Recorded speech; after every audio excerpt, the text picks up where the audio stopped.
I want to see us not stoop to the level of somebody, of a smaller opponent, not to belittle Fordham. The FCS school, it's a trap game for a lot of people. If we don't take the important steps and treat it like any other game, like a Big Ten game, like I said, it's a trap game. So we just got to take care of us and get the job done this weekend. How do you feel like Chris Hickman did in kind of an extended role last weekend? Yeah, he's obviously a little bit smaller of body weight than a typical Big Ten tight end, but I think he stepped in and did a great job helping us out. And I mean, if we're a great football team, we need to get into 12 personnel and be able to run the ball. Really wish we would have maybe got into it a little bit more, maybe got Chris a little bit more reps, but it is what it is. It got into more of a passing game, and that's just the way the dice, or the way that they all aligned. I don't even know that analogy. You know the analogy I'm trying to get to, but it is what it is. How's Travis doing? He's doing great. He's my roommate, so I see him every day. He's got a great attitude. I'm really looking forward to seeing him back. Austin, how much pride did you guys take, individually on offense in getting your running game to a place that is beyond what we saw in the opener? Yeah, if you want to be a great football team, your run game has to be your bread and butter, and we got to get back to that. And this week it's been an emphasis getting this run game started and getting the job done up front, whether that be the 5-down lineman or adding in tight end in protection. We all have to do our good job. We got to give Adrian time. We got to let the receivers do their work on the outside and win their routes. But that starts with us giving him enough time to get done what he needs to get done back there. What do you think was holding you back in that area? In what regard, the linemen or tight ends? No, sorry. In being able to run the ball effectively. We have a young running back. We had a first-time starter at left tackle. There's a lot of things that I think went into that. I mean, it's really no excuse for us to not get a run game started. And a run game, like I said, it's got to be our bread and butter. But I don't know. I've kind of moved on past Illinois. I've learned from the tape, and we're on to Fordham now. Sure. As you guys move forward, there's been a mentality, whether it was like linemen wearing the run the damn ball hats or whatever, to really make that a signature of this offense.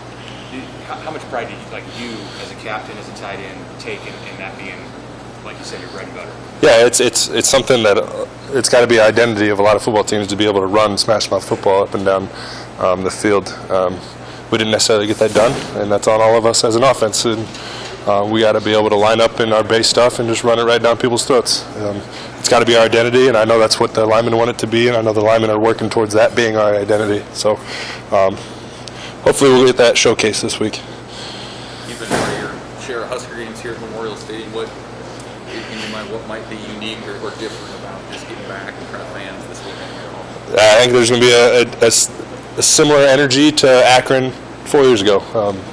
Fans are anxious to get back in the stadium and watch us play football in Memorial Stadium. For a lot of people, that's a great tradition for them and their families, but I think it's going to have similar energy to that way it was 4 years ago, and that it was electric. It was fun to be a part of for a kickoff. So hopefully we'll get a whole game out of it this weekend. Scott said it was almost depressing to play in an empty last year. How did you think of that? It really was. It was a scrimmage at best, and you could hear the other sideline giving out their calls, and it felt like any other practice in the Hawks. But it just the aspect of fans and the adrenaline you get from it just wasn't there, and it's going to be there this weekend. And so I'm looking forward to playing some real football again. What tangible quality can that crowd energy bring to you guys? It's like I said, it gives you a little butterflies, it gives you a little adrenaline, your heart starts racing. You need that. It's key to be able to play football. I mean, a lot of times it fuels you when you're going. When last year it was just like a practice almost, it feels like, it's another team period, it's another offensive script. Not to say that was the mentality, but it was what it felt like. It was, the energy really wasn't there, and when the fans are in there, we're able to feed off them. So I'm looking forward to that.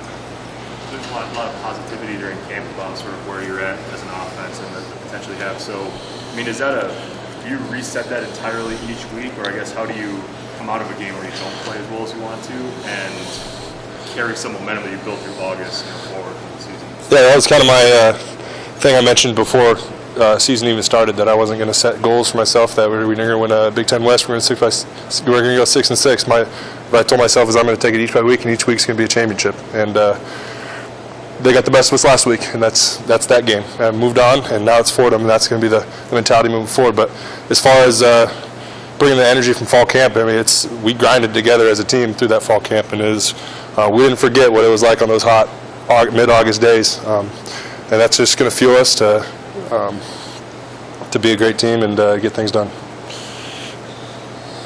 Anything else for us? Thank you, guys. Thanks, guys. Thanks, Russ.